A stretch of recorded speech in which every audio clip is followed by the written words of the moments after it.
Hello and welcome to mycadsite.com, and this video tutorial is going to show you how to do some basic dimensioning in AutoCAD. And what I'm going to do is just walk through the various different types of dimensions there are: linear, angular, radial, diameter, etc., etc.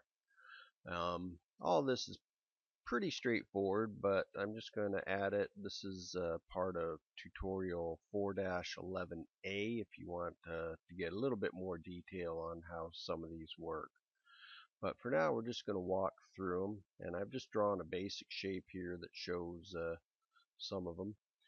So first, we're just going to go down to our dimension, and we've got a lot of options here. So let's just start with linear. That's a very straightforward one. And that's it. So I'm just going to erase that and do it another way. Instead of picking the endpoints, you'll see I can just press the space bar and then pick the object. And how that works is really good because what you're able to do is just select one piece. Now if I go back to the first one, I've got to pick 2 points, which first of all takes longer, and secondly I might miss that endpoint and end up with an error. So just to show that again, I'll just go to linear, press the space bar, select my object, and place it, and I'm good to go. Now a similar one is your align dimension, and you can use that also on horizontal or vertical objects, but generally you're going to use it on objects that are not parallel and perpendicular or square to your UCS. And so that gives you a full length right there. And depending on how you're building this, you may need these dimensions instead.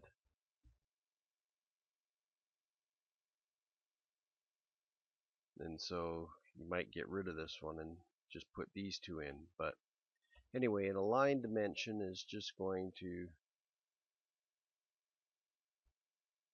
easily give you a quick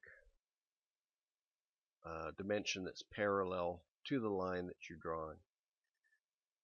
So the next one we'll look at is, just keep going down this list, go down to angular, and this will give you a measurement between two angles. And in most cases you're not going to dimension a 90-degree angle. That's usually somewhat assumed, but you will need it on angles like this, and you can do it either inside or outside, and you can see how it's dimensioned, a little bit differently there. But for most cases, I usually like to do the inside of the angle like you've got right there. And another one, just going down here, is arc length, and this is relatively new for some versions of AutoCAD. And you'll see what it'll do is dimension this length of this arc. Even though it's part of a polyline, it's still giving me an overall dimension right there. And you can see it gives me the symbol as well, so that's pretty handy to have. And a very similar one to that would be the radius. And so that gives me the radius and the arc length. Pretty straightforward. You just pick an arc and place it. And similar to that is the diameter. And you can see I'm just going to make it on the same line there. So you've got three different symbols right here. You've got arc length shown by this arc. You've got the R indicating the radius, and the diameter symbol for diameter, so that you always know exactly what it's representing.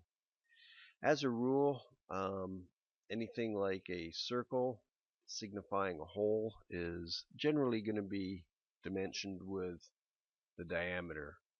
Arcs are and filleted corners are going to be done with a radius. And each one puts in a center mark as well. Now if I just draw a circle over here, you can see how putting in a radius will still work, but then really you're just going to have to do the math and double it to get the diameter.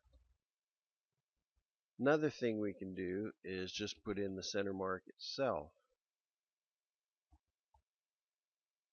So with dim center, I can just select a circle and the center mark gets put right in there. And when I'll use that is, let's say if I'm so I'm just going to put in a dim center here, select my circle, and there it is. And where this is handy is if you want to put in a linear dimension, rather than pick the center point, you can pick the end point of your center mark, and it just looks a little cleaner to have that coming off there. Just looks a little nicer sometimes. And of course you can always grip at it and put your dimension wherever you need it. So I'm just going to show you a couple other things here. I'm just going to clean these up, and I'm going to put some linear dimensions in.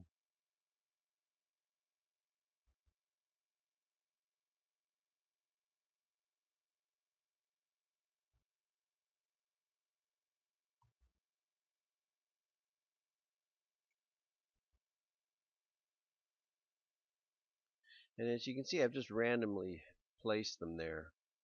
And what AutoCAD can do for you is space them all evenly for you. So you've got a little icon right here for dim spacing, adjust space, and I'm just going to select my base dimension and then select all my other ones and press enter. And then it gives me an option down on my command line here for auto. And you can see what it's done is, it's not really done what I wanted here. I'm just going to undo that and try it again, see if I missed one, which I think I did. So there's my base, and now all my other ones here. Press enter, and then enter again for auto, and it's brought everything right up here, which personally isn't quite what I wanted. And sometimes you just need to just use your grips and edit those, get them a little smoother. So now I've got them a little closer. Let's try it again, see what it does. And it still puts them up there. So that didn't work very well, but anyway, auto spacing, normally it works. In this particular instance, for some reason it didn't quite do what I wanted. So now we're going to do a couple other dimensions, and I'm going to do a linear dimension first, and then I'm going to do what's called continued dimensions, and that's right here. And what it does is it takes another dimension and another dimension, and you can see how I could just keep going with this if I needed to, but really I just need to add these two to it. And what that does is just keep working off of this one. Now if I erase these ones, you'll see that these ones still work as well. But something you need to keep in mind is the direction you're going to do your continual dimensions from. Now if I go right to left and try the same thing again, you'll see what it's doing is starting from the second place I picked. And a very similar one to that is baseline dimensions. I'm just going to start with another linear dimension. And it's on the same menu here. You can go continue or baseline. And you see what it's done there. It's just gone from this first one I picked and just keep adding to an overall dimension. So it's a very quick way, very easy way of getting your dimensions in place. And the same thing applies. It all depends on how you pick your first base dimension. So if I go to baseline again, you can see how it's not really working for me like it should. So anyway, that is some of the dimensions in AutoCAD. You can get more complex with some other ones, but these are going to be the most common ones you run into in AutoCAD. And go check out tutorial 4-11A, and I'll explain each one of them in detail as well as what I've shown here in the video. So this has been Art at my CAD site. Thanks for watching.